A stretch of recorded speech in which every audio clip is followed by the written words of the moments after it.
देखिए बहुत इसको कहना चाहिए कि विकास के मामले में उत्तर प्रदेश जिस तरीके से आगे बढ़ रहा है उसमें लखनऊ हमारा एक इंजन के रूप में काम कर रहा है।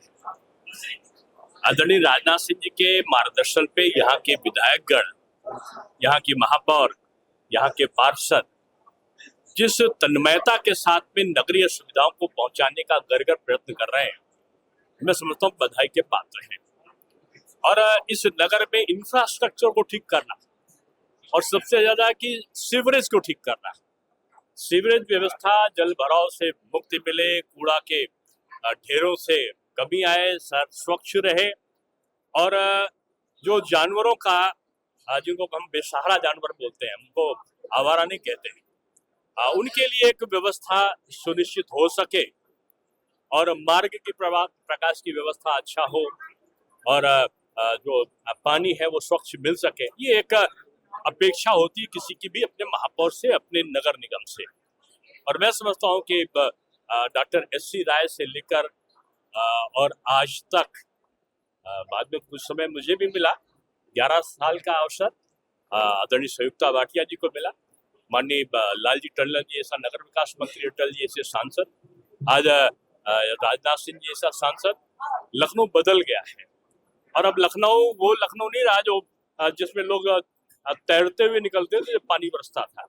आज कॉलोनियों की सुगंध है, आज रोज नए एक ओवर ब्रिज बन रहा है, मेट्रो आ रही है, पूरा एक हब बन गया है, चाहे वो एजुकेशनल हब कहें, चाहे मेडिकल हब कहें और चाहे इस लखनऊ को ये कहें कि नगरीय सुविधाओं के मामले में आज देश में अपनी अग्रता को बढ़ाए रखा है।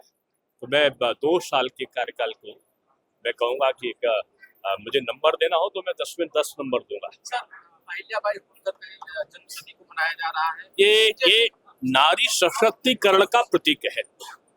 300 वर्षों तक आज उनकी यात्रा है। अहिल्याबाई होलकर को कोई क्यों नहीं भूला? एक नारी होते हुए और वो भी पारिवारिक संकटों के बाद, बेटे की मृत्यु हो गई, पति की मृत्यु हो गई, ससुर की मृत्यु हो गई, भतीजे की मृत्यु हो गई और उसके बाद उन्होंने समाज सेवा का काम किया। उन्होंने पोखरे बनवाए, उन्होंने तालाब बनवाए, उन्होंने शिक्षा के स्तर को ऊंचा किया और सबसे बड़ा काम क्यों उन्होंने किया जो आज के इसमें समसामयिक है कि उन्होंने आताताइयों के द्वारा जो सनातन संस्कृत के प्रतीकों को नष्ट किया गया था, उन प्रतीकों का पुनर्जीवन उन्होंने किया। चाहे वो काशी विश्वनाथ के मंदिर का हो, चाहे सोमनाथ जी के उसमें उद्धार का हो, चाहे बड़ी बड़ी जगहों पर जो आज महाकाल के मंदिर से लेकर तमाम जगह के जो मंदिर है, एक श्रृंखलाबद्ध तरीके से उनका जीर्णोद्धार करा के संस्कृत को और सभ्यता को, समाज को जोड़ा और देश को एक करके मजबूत किया। सेना मजबूत होते हुए भी उन्होंने आक्रमण नहीं किया। युद्ध जीते जरूर उन्होंने, लेकिन उसके बाद किसी पर आक्रमण नहीं किया, तो लेकिन आताताइयों को भी नहीं बख्शा। तो आज अहिल्याबाई होलकर समाज के उस वर्ग से हैं जिनको हम लोग आज ओबीसी या एससी कहीं नाम लेते हैं, लेकिन वो समाज में जाति से नहीं, उनका कर्म से है। और आज महिला सशक्तिकरण के इसको भोपाल में अभूतपूर्व कार्यक्रम प्रधानमंत्री जी के नेतृत्व में हो रहा है और मैं कहूँगा उत्तर प्रदेश में भी नारी सशक्तिकरण का जो दौर है वो मुख्यमंत्री जी के नेतृत्व में है।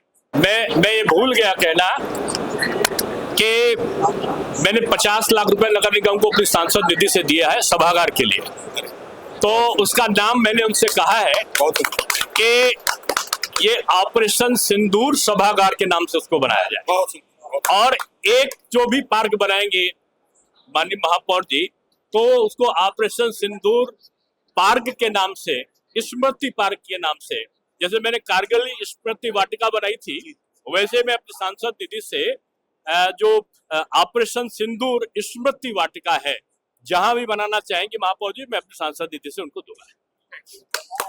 बने रहें न्यूज़7 मीडिया के साथ। हमें फॉलो करें YouTube, Instagram, Facebook और Twitter पर। मिलते हैं अगले वीडियो में।